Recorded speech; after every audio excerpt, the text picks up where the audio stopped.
Boa noite. Hoje eu vou falar de um tema que eu me sinto à vontade para falar dele, pelo menos no quesito que estou envolvida. Vou falar sobre deficiência. Para vocês entenderem melhor, eu preciso falar de mim para falar de deficiência. Eu sou mãe de um autista severo de 18 anos e ela é totalmente dependente. E é no total sentido da palavra. Ela não consegue fazer suas necessidades fisiológicas sem ter, às vezes, eu ajudando a ir ao banheiro, levando ao banheiro, ou então, no caso, se ela estiver de fralda, eu tenho que trocar a fralda, porque senão ela não dá conta de tirar nada.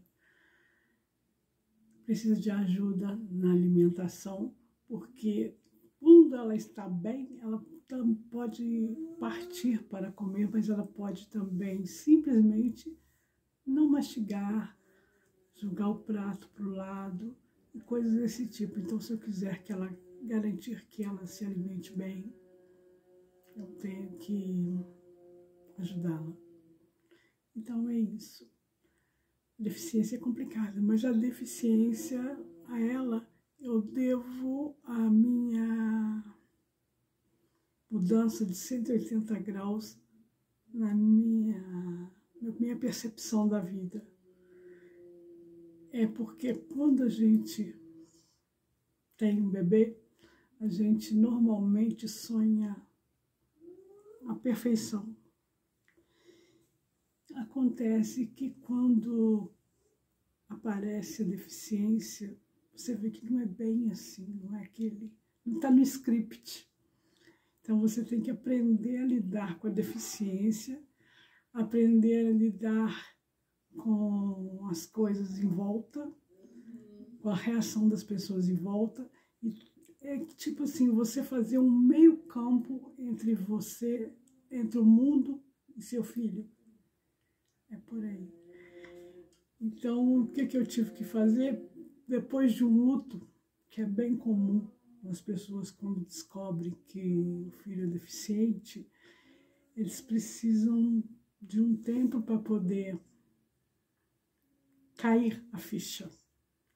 Depois que acontecer isso, a gente parte tipo, arregaça as mangas e vamos ver o que eu posso fazer para ajudá-lo. Foram muitas vezes que eu parti para ajudá-la. Até que chegou num ponto que eu percebi que eu precisava me especializar na área da deficiência dela para que eu pudesse ajudá-la mais.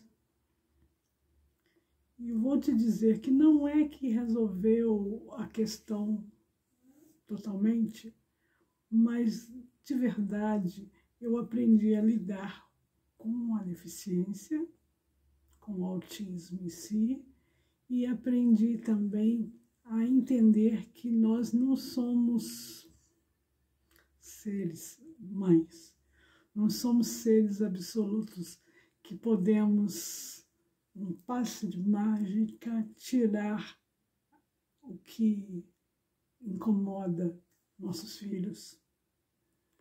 É a primeira sensação de impotência que a gente tem. E aí são várias, muitas. E essas várias impotências me mostraram também que a minha filha não era a única pessoa, criança deficiente. Existem outros deficientes e com outras complicações e que todos precisam, sim, de ajuda, de um mundo mais, vou falar dos pais agora, de um mundo mais que não ataquem nossos filhos. Nossos filhos são muito atacados por discriminação. Então, é tipo assim, é difícil entrar numa escola numa escola.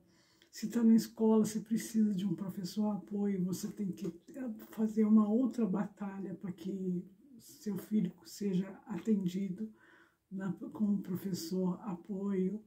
E fora, vamos falar de todos os especialistas que a gente tem que lidar com eles. Então, tem TO, tem psicólogo, tem fonoaudiólogo, tem,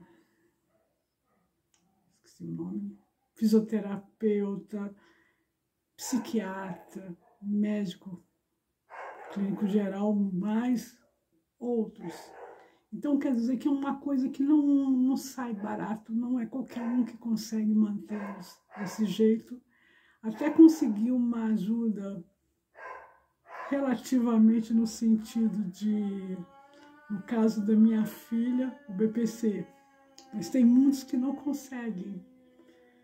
Então, que deveria ser o direito de todos, porque os pais literalmente vivem pelos filhos. Então, a gente não tem como trabalhar fora e deixá-los, porque eles precisam de acompanhamento.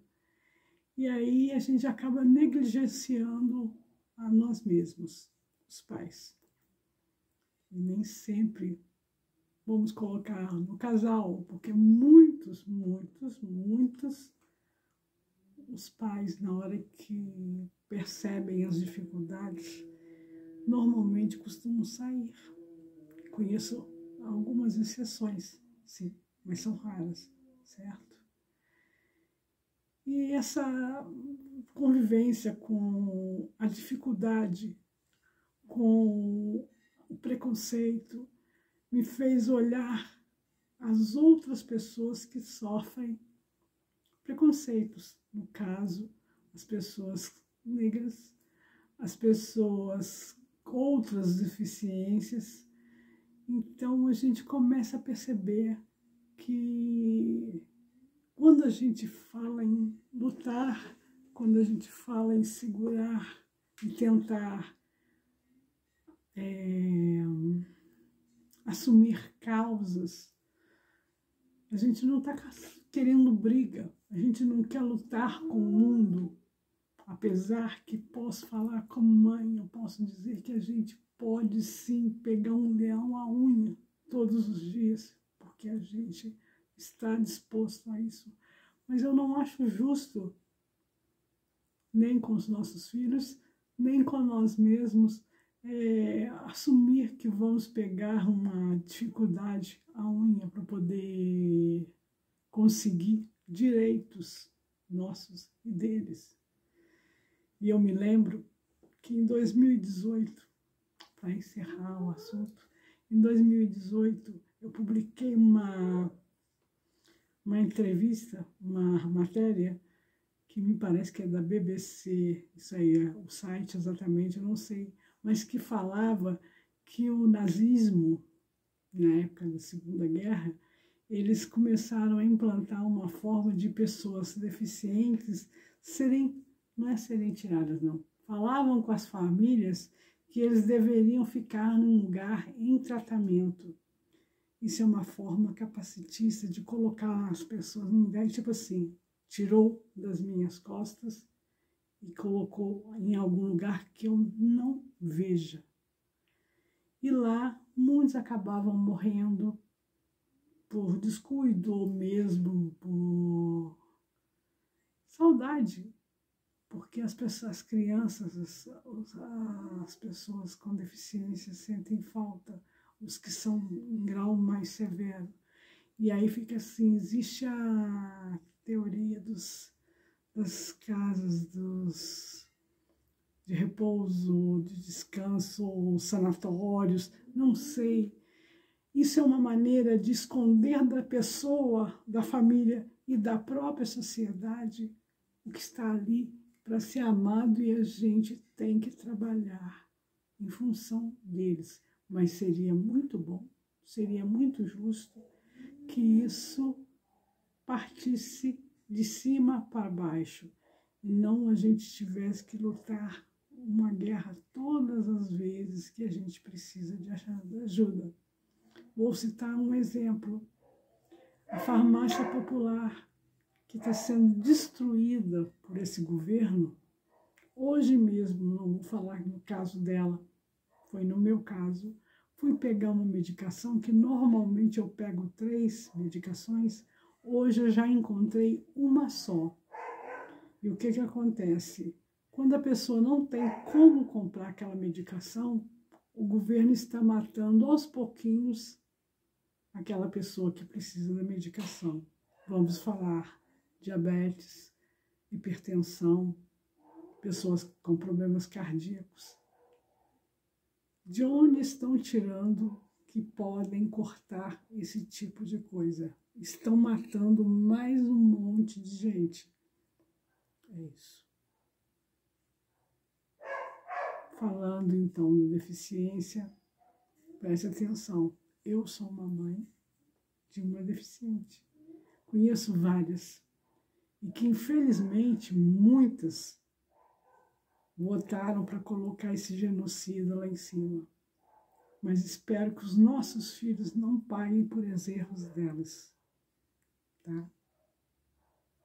E que não paguem, porque realmente a gente tem um instinto de leoa e a gente parte para cima mesmo. Aliás, o simples fato de eu estar gravando esse vídeo, falando de vários temas, é uma forma de ajudar, de lutar, para que as pessoas tomem consciência do buraco que a gente está entrando e que podem querer nos colocar de novo. Tá bom? Boa noite.